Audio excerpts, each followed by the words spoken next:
Le lendemain, la France entière parlait de lui. Les chaînes d'infos diffusaient sans relâche la séquence où Lucien Morel tenait la main de la petite fille devant les caméras. Les uns le traitaient de saint moderne, les autres d'hypocrite. Les réseaux s'enflammaient. Mais dans le grand appartement silencieux, rien de tout cela ne comptait. Ce matin-là, Lila entra dans la cuisine, encore en pyjama, ses cheveux emmêlés formant une auréole blonde autour de son visage. Elle serra son ours en peluche contre elle et demanda. « Alors, je reste avec toi pour toujours ?» Lucien posa son journal. Il n'eut même pas besoin de réfléchir. « Oui, pour toujours. » Elle s'approcha, hésita, puis glissa ses petits bras autour de son cou. Il ferma les yeux, sentant pour la première fois depuis longtemps qu'il appartenait quelque part. Pourtant, le monde des affaires ne l'épargna pas. Les réunions s'enchaînèrent, les actionnaires menacèrent, les investisseurs doutaient. Un PDG émotif, un risque pour la stabilité, disait-il. Mais Lucien, imperturbable, répondit la même chose à chaque fois. La seule instabilité, c'est celle d'un cœur vide. Et le mien ne l'est plus. Certaines voix se turent. D'autres partirent. Peu importait. Il savait qu'il avait choisi le bon combat. Les semaines passèrent. Lila reprit peu à peu goût à l'enfance. Elle riait souvent maintenant. Elle collait des dessins sur le réfrigérateur, elle posait 1000 questions sur les étoiles et sur les trains qui partaient vers la mer. Parfois, elle se réveillait encore la nuit, prise de cauchemars qu'elle ne voulait pas expliquer. Dans ces moments-là, Lucien venait s'asseoir près d'elle, lui tenant la main jusqu'à ce que le sommeil revienne.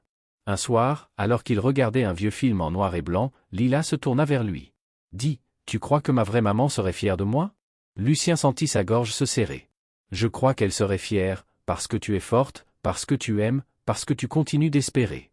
Et je crois qu'elle me remercierait de t'avoir trouvé. » Elle sourit doucement. « Alors moi aussi, je te remercie de m'avoir trouvé. » Ce fut la première fois qu'il la vit sans la moindre ombre de tristesse.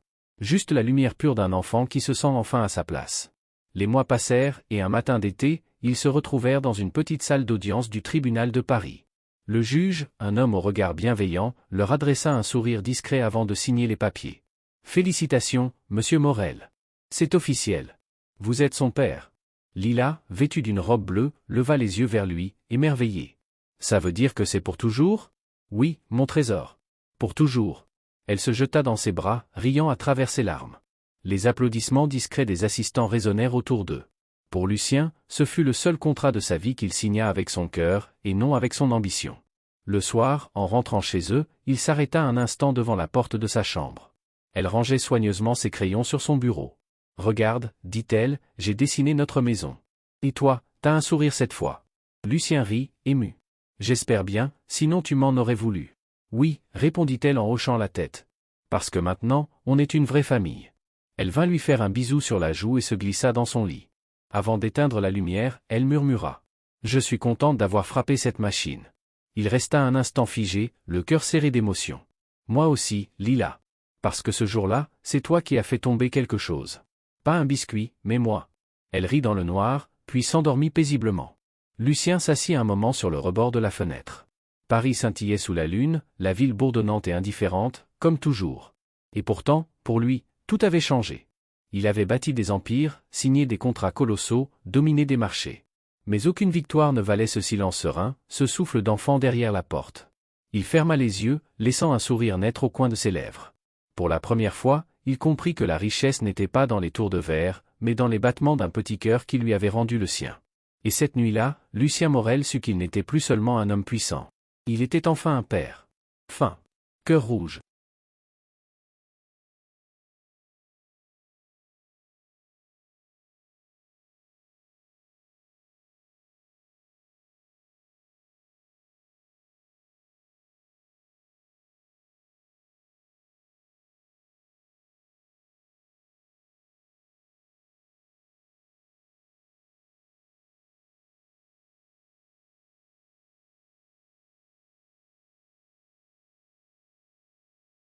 La pluie tombait sur les toits de Paris comme un rideau de murmures.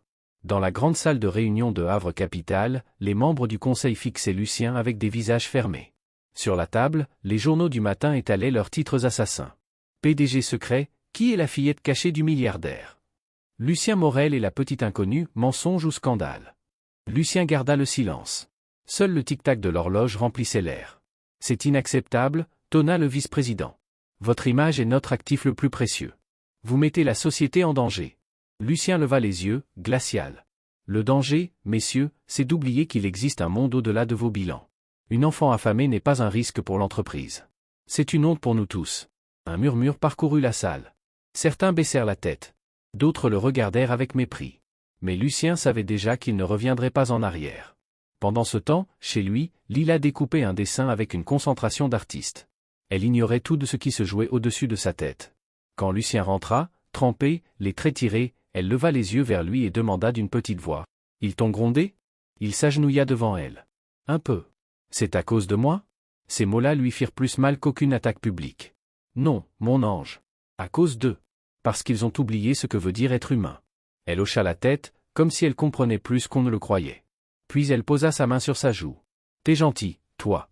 Même si t'as l'air triste souvent. » Lucien sourit malgré lui. « Peut-être que tu es là pour me rappeler comment on fait pour être heureux. » Mais dehors, la rumeur enflait. Des photographes se massaient devant l'immeuble. Des drones survolaient la terrasse. La presse voulait son scoop. Un soir, Lila aperçut les flashs derrière les vitres et demanda. « Pourquoi ils nous regardent comme ça ?»« Parce qu'ils ne savent pas la vérité, » répondit-il doucement. « Alors dis-la, ta vérité. Comme ça ils comprendront. » Lucien resta figé. Cette simplicité enfantine lui sembla plus sage que tous les conseils de ses avocats. Le lendemain, il convoqua une conférence de presse. La salle débordait de caméras. Les journalistes criaient son nom, affamés de scandale. À ses côtés, Lila tenait sa main si fort que ses petits doigts tremblaient. Quand le silence tomba, Lucien prit la parole. « Je ne suis pas ici pour me défendre, dit-il. Je suis ici pour dire la vérité. » Sa voix résonna, calme, grave. « J'ai rencontré cette enfant par hasard. Elle frappait une machine pour un biscuit. Elle avait faim. Et je me suis souvenu que moi aussi, un jour, j'avais eu faim, pas de nourriture, mais de sens. Alors je l'ai aidée. Et depuis ce jour, je ne peux plus imaginer ma vie sans elle. » Un murmure parcourut la foule. Lila le regardait avec des yeux brillants. « Je ne suis pas son père de sang, » continua-t-il, « mais je serai son père de cœur. J'ai engagé une procédure d'adoption. Elle n'est pas un scandale, elle est ma famille. » La salle resta muette. Certains baissèrent leurs caméras. D'autres essuyèrent discrètement une larme. Quand ils quittèrent la scène, Lila chuchota. « Est-ce qu'on va avoir des ennuis ? Peut-être. Mais plus jamais tu ne seras seul. » Ce soir-là, ils rentrèrent à la maison, les flashs crépitant derrière eux. Lila, épuisée, s'endormit dans la voiture, la tête posée contre son bras. Lucien la regarda et murmura. « On ne se choisit pas toujours au bon moment, mais toi, tu es le meilleur hasard de ma vie. » Et pour la première fois depuis des années, il sentit que la peur quittait son cœur. Le matin se leva sur Paris dans une lumière pâle. Lucien n'avait presque pas dormi. Il avait passé la nuit sur le canapé, écoutant les bruits du vent contre les vitres et le souffle régulier de la ville qui s'éveillait. Son café refroidissait entre ses doigts lorsqu'il entendit un léger bruit de pas dans le couloir. Lila apparut dans l'encadrement de la porte, les cheveux ébouriffés, serrant la couverture autour d'elle comme un bouclier. Elle resta un instant immobile avant de demander, d'une voix timide. « J'ai le droit d'être ici ?» Lucien posa sa tasse et se leva aussitôt. « Bien sûr. Tu es chez toi, pour l'instant. » Elle hocha lentement la tête, comme si ce mot chez toi était trop grand pour elle. Quand il l'invita à s'asseoir à la table du petit déjeuner, ses yeux s'écarquillèrent devant la profusion de nourriture, fruits, pain, jus d'orange, confiture. Elle hésita, regardant tour à tour les assiettes puis lui. « C'est tout pour moi ? » ?»« Oui, tout. Et personne ne t'enlèvera ton assiette, promit-il. Elle prit une bouchée, puis une autre, avec une lenteur presque sacrée. Lucien détourna les yeux pour lui laisser son intimité, mais au fond, il sentit une émotion qu'il ne parvenait pas à contenir. Il, le PDG que rien ne touchait, était bouleversé par la simple image d'une enfant qui mangeait sans peur. Quand elle eut fini, il essaya d'engager la conversation. « Tu aimes les dessins ? Les histoires ?» Ses lèvres s'étirèrent en un petit sourire. « Oui. Les histoires avec des animaux. Et, la musique. Parce que même quand j'avais faim, la musique, elle me faisait oublier. » Lucien hocha la tête.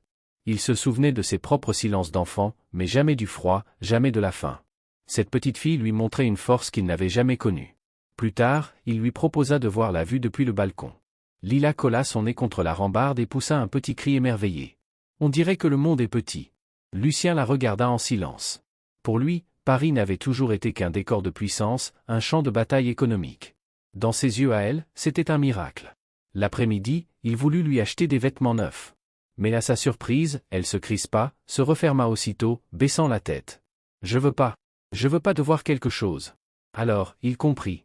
Elle avait appris que chaque geste avait un prix, que chaque cadeau cachait un retour. « D'accord, dit-il doucement. On fera les choix ensemble, quand tu voudras. Rien ne presse. » Le soir venu, il lui apporta du papier et des crayons. « Tiens, si tu veux dessiner. » Elle s'assit au sol, croisa les jambes et se mit à tracer avec une concentration qui la rendait presque grave. Peu à peu, les formes prirent sens, un soleil trop grand, deux silhouettes main dans la main. Quand elle eut terminé, elle leva le dessin vers lui. « C'est toi et moi. On marche, et il fait beau. » Lucien sentit sa gorge se serrer. « C'est magnifique, Lila. » Elle baissa les yeux, gênée, mais un sourire naquit au coin de ses lèvres. C'était la première fois qu'il la voyait sourire sans peur. Cette nuit-là, en l'abordant dans son lit, elle lui posa une question qui lui fendit l'âme. « Vous serez encore là demain matin? Ou vous allez partir comme les autres ?» Lucien s'assit près d'elle et répondit sans hésiter. « Je serai là. Je te le promets. » Elle ferma les yeux, apaisée, et pour la première fois, elle s'endormit sans serrer les draps comme une armure. Mais alors que la paix s'installait dans leur petit monde suspendu, la tempête extérieure commençait à gronder. Car dehors, les regards s'étaient tournés vers eux. Le lendemain, au parc où il l'avait emmené, deux silhouettes en manteau sombre observaient. Des journalistes. Lucien sentit la tension monter, la peur ancienne d'un homme traqué par les rumeurs. Il prit Lila par la main. « On rentre » dit-il calmement. Il tenta de rester impassible, mais le soir même, son téléphone sonna sans relâche. Les rédactions voulaient une explication. Les titres s'écrivaient déjà. Le milliardaire et l'enfant mystérieuse. Lucien resta muet, observant Lila jouer sur le tapis, inconsciente du tumulte. Pour la première fois depuis des années, il ne craignait pas pour sa réputation, mais pour quelqu'un d'autre. Et il sut, sans aucun doute, que sa vie venait de basculer pour de bon. La nuit avançait lentement sur Paris. Les lumières du boulevard s'infiltraient à travers les vitres du café, dessinant des reflets dorés sur la table où Lila terminait sa soupe. Lucien ne regardait plus sa montre depuis longtemps. Son téléphone vibrait encore dans sa poche, insistant, mais il n'y prêta aucune attention. Devant lui, la fillette bâillait discrètement, le menton posé sur sa main. Ses paupières se fermaient, puis se rouvraient aussitôt, comme si elle craignait que ce rêve, mangé au chaud, en sécurité, s'évapore dès qu'elle s'endormirait. Lucien brisa le silence. « Tu habites vraiment nulle part, Lila ?»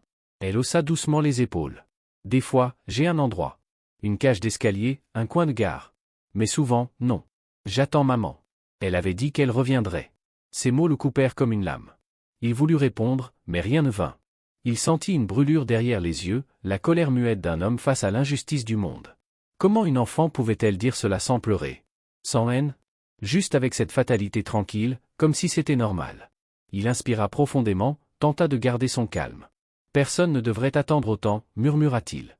Elle releva la tête, ses cheveux tombant devant son visage. Vous allez partir, vous aussi? Le cœur de Lucien se serra.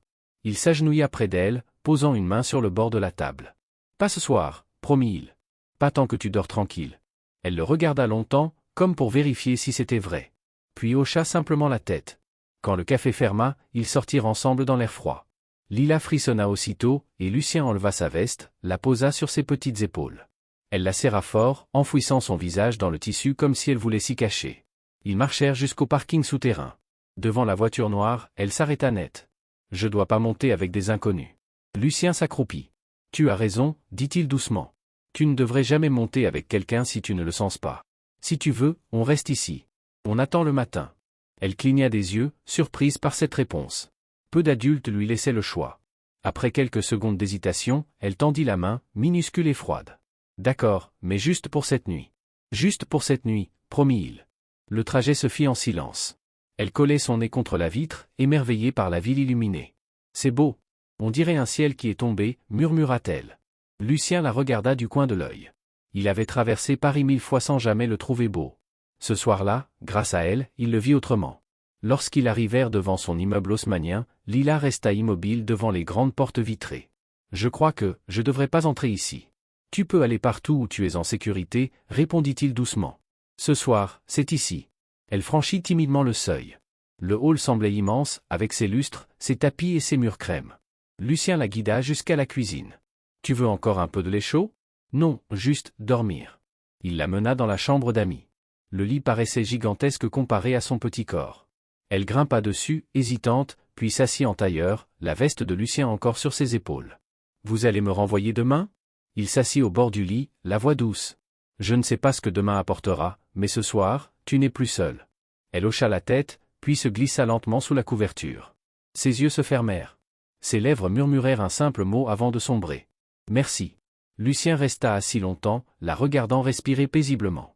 Il n'avait jamais ressenti un silence aussi lourd, ni aussi apaisant. Ce n'était pas le poids des affaires, ni celui des responsabilités. C'était un autre genre de poids, celui du cœur.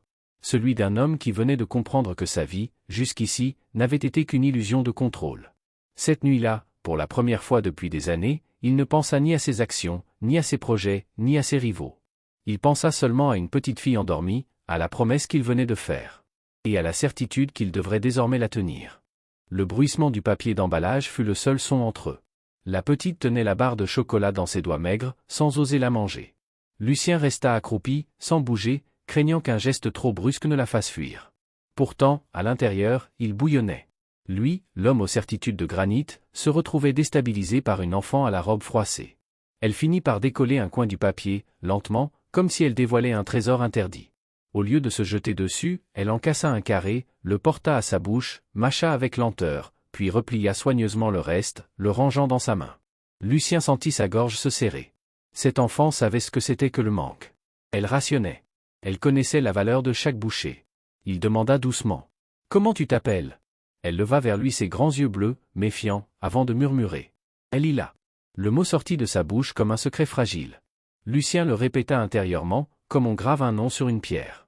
Il avait signé des contrats à des milliards, prononcé des noms puissants, mais jamais un prénom ne lui avait paru aussi important. « Tu habites près d'ici, Lila » Elle secoua la tête, ses genoux ramenés contre sa poitrine. « Non, j'habite nulle part. Des fois dehors, des fois, dedans, si je trouve une porte ouverte. » Elle le dit sans pleurer, sans même chercher la pitié. Juste un fait, banal pour elle, insupportable pour lui. Lucien sentit un poids lui tomber dans la poitrine. Comment, dans une ville pleine de lumière et de luxe, un enfant pouvait-il dormir dehors? Il regarda autour de lui, espérant voir surgir un adulte, un parent affolé. Mais personne. Juste deux, perdus dans ce hall trop grand. Tu attends quelqu'un? Parfois, j'attends, oui. Peut-être que quelqu'un viendra. Mais, ils viennent pas. Cette phrase le transperça. Elle ne parlait pas seulement de ce soir-là, mais de toute sa vie. Attendre. Espérer. Être oublié. Lucien inspira lentement. Dans sa tête, les chiffres, les obligations, les réunions s'effaçaient. Il n'y avait plus qu'elle. Personne ne devrait avoir à attendre pour être aimé, dit-il doucement. Il ne savait pas si elle comprenait, mais Lila le fixa longuement. Dans son regard, il vit une chose rare, la méfiance qui hésite à se transformer en confiance. Le hall se vida encore un peu plus. Les dernières silhouettes quittèrent l'immeuble. Et lui, le PDG habitué aux décisions immédiates, se retrouva incapable de partir. Son téléphone vibra dans sa poche. Il l'ignora. Pour la première fois depuis longtemps, rien d'autre n'avait d'importance. Elle avait recommencé à tapoter la machine, doucement, comme un tic nerveux. Lucien sentit un mélange de colère et de tendresse le traverser. Combien de temps avait-elle vécu ainsi, invisible? Combien de fois des adultes étaient-ils passés sans la voir? Finalement, il rompit le silence. « Tu veux quelque chose de chaud à manger ?» Elle leva la tête, hésita, puis murmura. « J'ai pas d'argent. »« Tu n'en as pas besoin, » répondit-il. « C'est moi qui t'invite. » Elle resta figée, ses petits doigts serrés sur le chocolat. Puis, lentement, elle hocha la tête. Lucien se releva et tendit la main. Lila la regarda comme si c'était un objet étrange, dangereux, mais irrésistible. Finalement, elle posa la sienne dedans. Sa peau était glacée. Main dans la main, ils s'avancèrent vers le petit café du hall. Les regards se tournèrent, curieux, mais Lucien ne les vit pas. Il tira une chaise, l'aida à s'asseoir. Elle paraissait minuscule sur le siège. Quand le serveur approcha, il commanda un bol de soupe, du pain et un dessert. Lila garda le silence. Quand la soupe arriva, la vapeur monta, et ses yeux s'agrandirent. Elle prit la cuillère avec précaution, comme si elle risquait de la casser. Le premier goût fit fondre la tension dans ses épaules. Lucien la regardait sans parler. Chaque cuillerée avalée lui serrait un peu plus le cœur. Il se rendait compte à quel point son monde, fait de luxe et de contrôle, n'avait jamais été aussi vide. Au milieu du bruit des tasses et des chuchotements, elle leva soudain la tête et demanda. « Pourquoi vous m'aidez » Il resta un instant sans voix, cherchant une réponse sincère. « Parce que tu ne devrais pas être seul, » répondit-il enfin, d'une voix tremblée. Elle le fixa longuement, puis baissa les yeux, un petit sourire à peine perceptible au coin des lèvres. Lucien comprit alors qu'il venait de franchir une ligne invisible.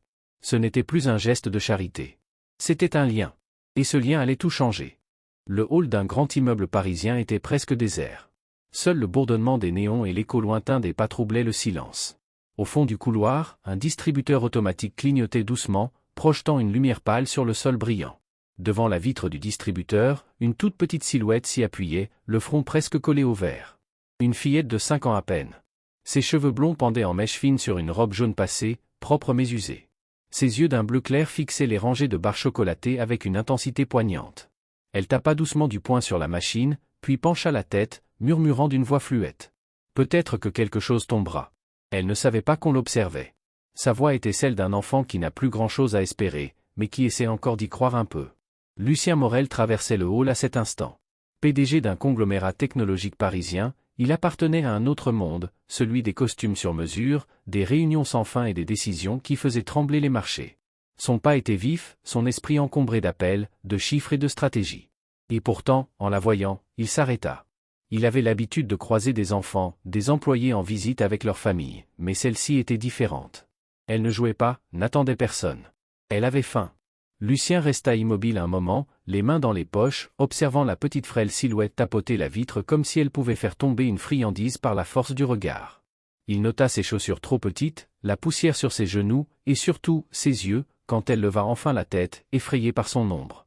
Ses yeux-là étaient clairs, purs, traversés d'une peur mêlée de courage. Pour ne pas l'intimider, il s'accroupit doucement, posant un genou au sol.